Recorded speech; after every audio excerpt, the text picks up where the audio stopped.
What's going on, guys? Aaron from Top Tier Gaming here, and today I'm coming at you with a video sort of on how I've been playing Yu-Gi-Oh! During Tearlament's format, like the decks I've been playing and whatnot, and just look at the screen here. Here we have some Tearlament cards and the Shizu cards, and is this really what we want? Do we want this? No, we don't want this. I'm gonna go to something cool here. We have this, and this is an Edison video, sort of talking about Edison format and things like that. And Edison is really one of the things I've gone to more during Tearlament's format. That's going to change a little bit because I do have a regional next week where hopefully I'll be able to provide you guys some awesome content from that regional. Like, hopefully we get another top 8. That would be really cool because I actually don't have the Ninja mat. But yeah, that will be next week's topic. Today I want to talk about this Edison deck, sort of things in Edison if you're not aware about it, and why I've sort of chosen that route during Tearlament format. Before we get into that, I do want to let you guys know Discord link down below along with all of our other social media links. Also, if you do like this Yu-Gi-Oh content and you like what you see here, feel free to like and subscribe. It really helps me out, and what I do here on the channel helps me out with the YouTube algorithm and things like that. And yeah, so if you don't know what Edison is, it's an older format based in 2010. And it uses that ban list and the old rules from Shonen Jump Edison, and it's a really fun format and one I've been enjoying. I play a lot of Frog Monarchs, usually Gladiator Beasts. You guys might have seen content like that on the channel in the past if you've been a long-time subscriber.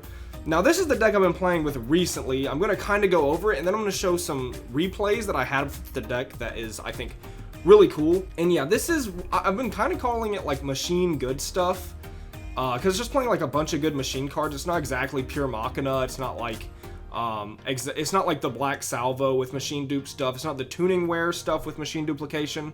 I'm gonna kind of go over the deck first because I'm sure there's a bunch of people who don't even know what some of these cards do potentially if you've only played Modern. So yeah, just going over it a little bit. We have the 3 Gear Frame, 3 Peacekeeper, 3 Fortress, and 1 Force is the Machina engine. This is like the backbone of the deck, and where like it's such a solid backbone that it is like so good in Edison format, and being able to run it with other good cards I really liked, where it's not like Machina gadgets where you have a bunch of like bad gadgets. Some of these cards aren't great, don't get me wrong, like gadgets are really solid, but I feel like these have more utility than gadgets do, and this is just a really solid backbone for the deck because you can play these like gadgets as well, like Peacekeeper, Search Gear Frame, get another plus. It's just constant stream of advantage. But yeah, Fortress is so crazy in Edison format. It's such a, it's a card that's so past its time. Like, this card is good in Earth Machine, like today in modern Yu-Gi-Oh, and it still feels so bonkers in this format as well. It's actually disgusting how good this card is. So like, honestly, the reason this deck's able to be in this format and not be broken is because this card exists as well. So it's good that Machina have a counter in this. Now, we do play 2 Cyber Dragon. It's a strong card on its own. It's not something you can just throw out there willy-nilly and then throw more machines on the board, because your opponent can actually use your Cyber Dragon against you in this format. But yeah, we do play 2 Cyber Dragon. It's solid on its own, and it's really good for a couple of other cards in this deck. We have 3 Cyber Valley. This is one of the reasons I wanted to play the deck, is I wanted to run like Abuse Cyber Valley and Machine Duplication. It's one of like the best combos in early format Yu-Gi-Oh! I think it's so solid. And I actually love combos that revolve around this, but we also have Peacekeeper, and honestly, Peacekeeper Machine Dupe feels better than Cyber Valley sometimes, so that's really nice. 1 Eltanin, we do have light machines that can work with this card, so that's cool, but it's also just a discard for Fortress. It's just like a Monster Reborn for Machina Fortress. So I think it's worth running 1 of this, although you, again, have to be sort of careful how you use it, because you do want Cyber Dragon and Gray for a couple of other cards. 3 Cyber Phoenix. This is a card that I actually picked up ultis in real life because I've been enjoying this deck so much that I wanted to build it IRL for Edison tournaments. And yeah, Cyber Phoenix seems like kind of like underwhelming, and even an Edison standpoint, because this is like a GOAT card. But it's really good in this deck because the objective of this deck, and the reason I built it, is it's like a bunch of draw power into blowouts. And Cyber Phoenix does fit that role, as it's just draw power to draw some of these absolute blowout cards in this deck. But it also comes with a Fortress so well. It means like you only lose to like Torrential Mirror Force and Bottomless on your Fortress. This protects Fortress from D-Prison, Wing Blast, Raigeki Break, Book of Moon, and like it just allows you to attack sort of freely. And then on the crackback, on your opponent's turn, they can't, mind control your Fortress, brain control your Fortress. They're forced to swing at Cyber Phoenix, and then you get a draw, and then they can waste resources to get rid of your Fortress. So I really like this card, and it's just a machine at the end of the day. You can pitch it for Fortress. Card Trooper, same thing as Cyber Phoenix, except Trooper's like an insane card, so that's really good. Gores and Tragodia, we don't have that many defensive cards in this deck, so I really like these to be able to like make sure I don't get OTK'd, and we have a lot of cards that just gain advantage randomly, so Trag is amazing. Machine Dupe is here for the Valleys and the Peacekeepers. Future Fusion on its own isn't that great, like being able to make Cyber Twin Dragon is pretty solid in some scenarios. But you really want to combo this card with either Overload or Eltanin or like Return, Avarice, and then you can like dump your entire deck with Overdragon, so that's really cool. Limiter, I mean like Future Fusion, Overload, Limiter, this is like the holy trinity of machine sack, so when you get to play these cards, they can just win games on their own, which again, I just want to draw blowouts. Book's a really nice defensive card because it can protect Fortress from things like Bottomless and Deep Prison, so I really like that. Mystical Space Typhoon, heavy, pretty standard backward destruction. Brain Control is really good in this deck because even though you don't have many cards that work with it, like you don't have any tuners, you can tribute for Cyber Dragon or Fortress, which is nice, but mostly it's here for Cyber Valley. It combos really well with that. Avarice, you can fill your graveyard pretty quick with like Machine Dupe on like Peacekeeper or just cycling through your draw and floaters, but obviously Future Fusion Avarice is pretty insane too. And then every trap card's like a blowout in this deck. So you have Mirror Force, Torrential, Judgment, Return. I mean, you're playing Cyber Valley, Overload, and like, that's a lot. And Eltanin, all these cards can banish and make Return insane. Dust Shoot's insane, and Call of the Haunted. So here's like a test side deck you guys can mess with, and the extra deck's pretty free, which is like a lot of stuff as well. I would definitely play 3 Chimera Tech and 3 Overdragon, just because these can actually come up. And then Cyber Twin, at least 1 for your Future Fusion. So yeah, now I'm going to show you guys some replay. I just wanted to like show the deck and sort of explain it before, you know, I'm jumping a lot of people who may not know Edison into some replays and don't really know what they're seeing. So hopefully the deck explanation helped. Let's get into some of these replays. I'm not gonna go in these like too in depth like I would a duel video. I'm gonna have them kind of running and just talk about them while we watch. In fact, I'm gonna put them on fast forward so we can get through these a little quicker, because I do have 2 I want to show you guys. So I start with a slower hand here with Dust Shoot, and we actually save the Dust Shoot for a Lumina effect. And so the Lightsworn matchup with this deck I think is pretty interesting, and like the issue is your defensive cards against Lightsworn are a little bad if they try to OTK you in this format, outside of like Gores and Trag, which is one of the things here that I am lucky to have is Gores, because Gores is making sure I don't get OTK'd, but also here it's one of the only pushes I have. Let me make sure I show both hands so you guys can actually check it out. Yeah, but this game is really, I think this game ends cool, and the reason I chose it is because I think Lightsworn's like a pretty standard deck you can find a lot of the time. Light Imprisoning here is disgusting, but a nice Treacherous, you know, it trades like 1 for 1 almost because I get a free draw off Card Trooper. The one thing about Lightsworns I really hate playing against, or why I don't like playing against them sometimes, is, yeah, it's really tough because the deck is very RNG dependent. It's like the original Tearlaments, you know, when you want to think about it like that. And him having double Honest here just is the end of my life. That is so disgusting. Him having 2 Honests, like let's pause it here so I can talk about that a little more.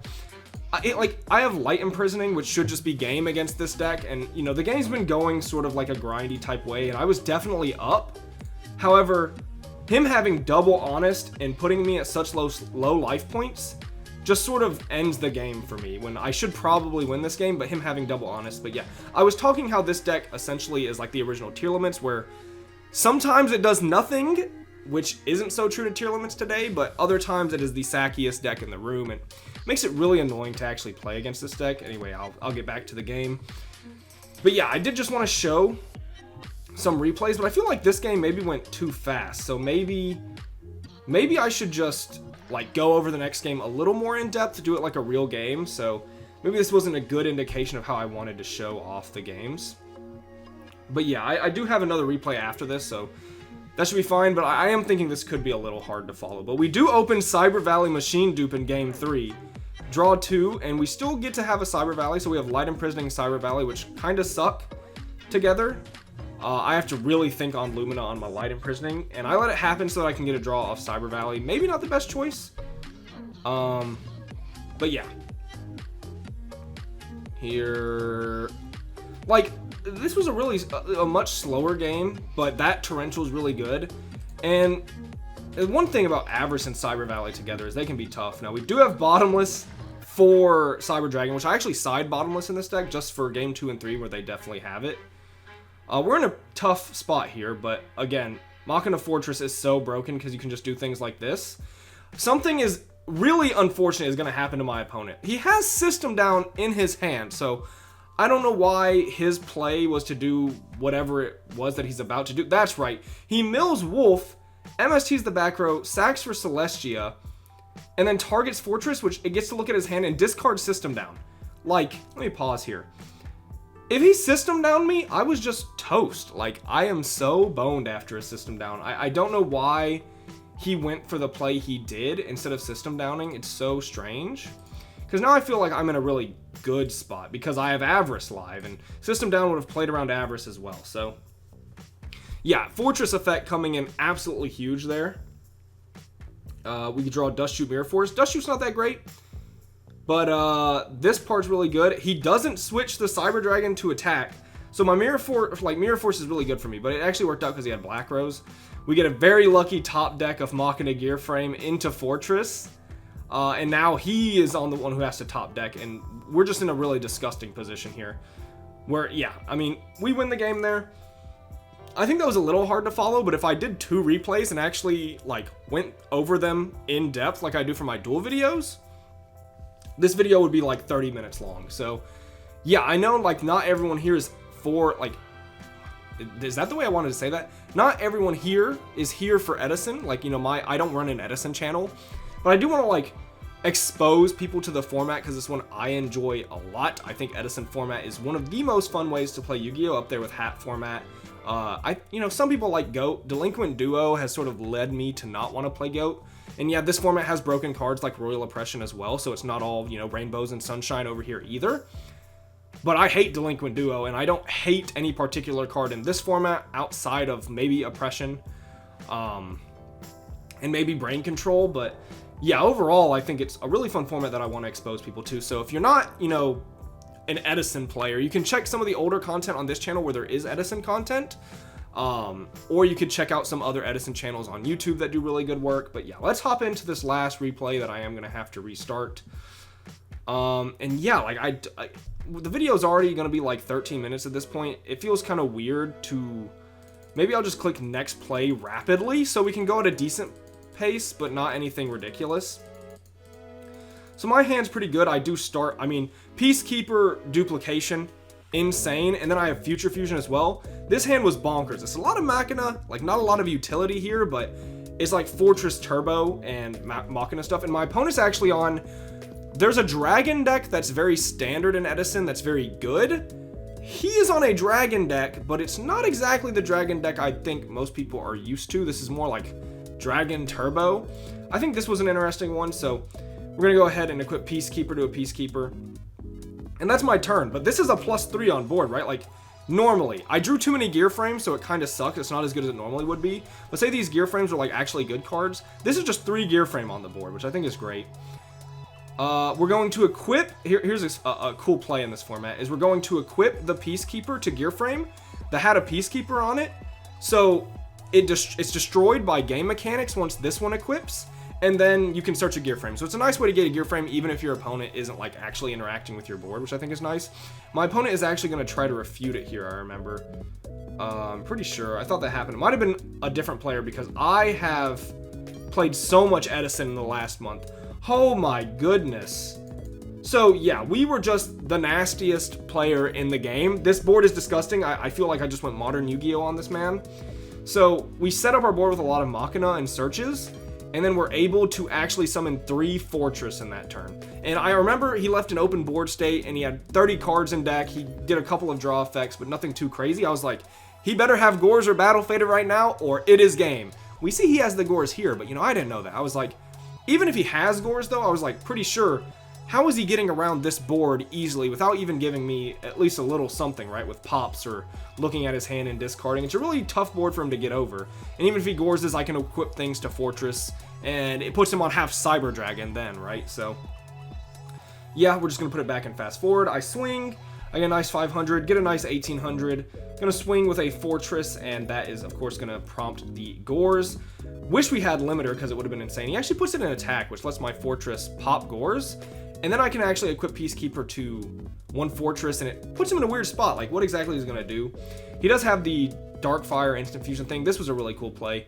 So he's going to send the Fortress that's equipped and put this down at 2100, but I do get to look at his hand and discard, which is nice.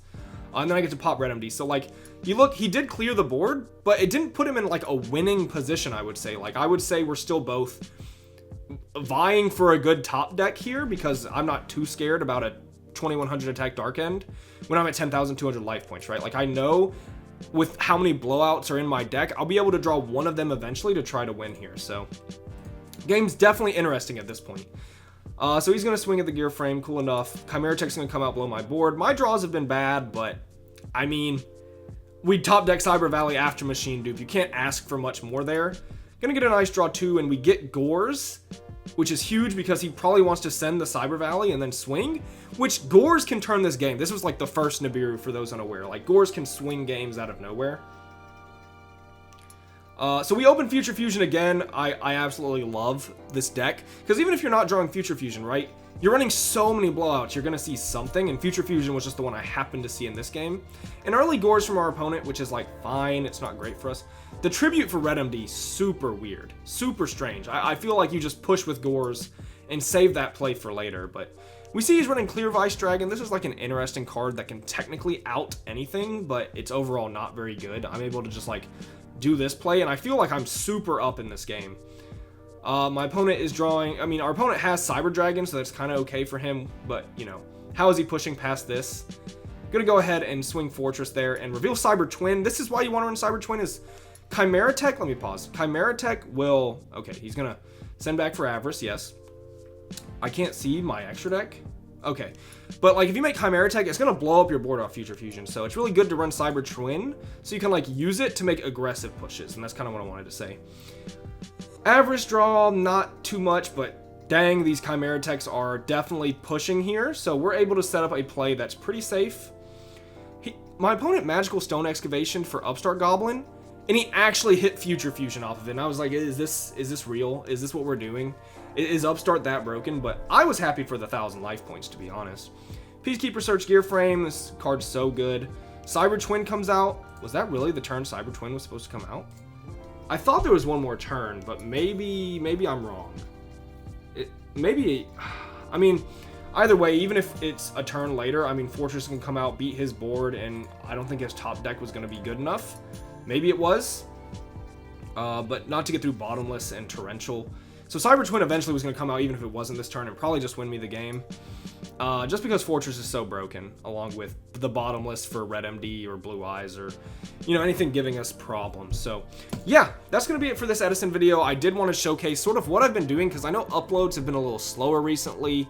A couple of things with work schedule in real life, along with some other hobbies I've been dabbling in. And really overall, just a big sort of theme this format is people trying to find things to do that isn't Tearlaments. So yeah, this is sort of one of the things I've been doing. Again, I do have a regional next Saturday, and that'll be super fun. Gonna try to get another top 8. I think we've gotten 6 top 8s this year, and 4 of them have been top 4s. So our regional sort of adventure this year has been pretty okay, considering regionals just came back in April of this year. I'm not crazy, right? Like, yeah, this year regionals came back. It feels like it's actually been longer. But yeah, hope you guys enjoyed this video. If you did, leave a like and subscribe. If you do enjoy Edison content, feel free to like and subscribe as well, because, you know, it definitely doesn't do as well on the channel. So if you show your support, I would greatly appreciate it. And yeah, this has been Aaron from Top Tier Gaming. Bye, YouTube.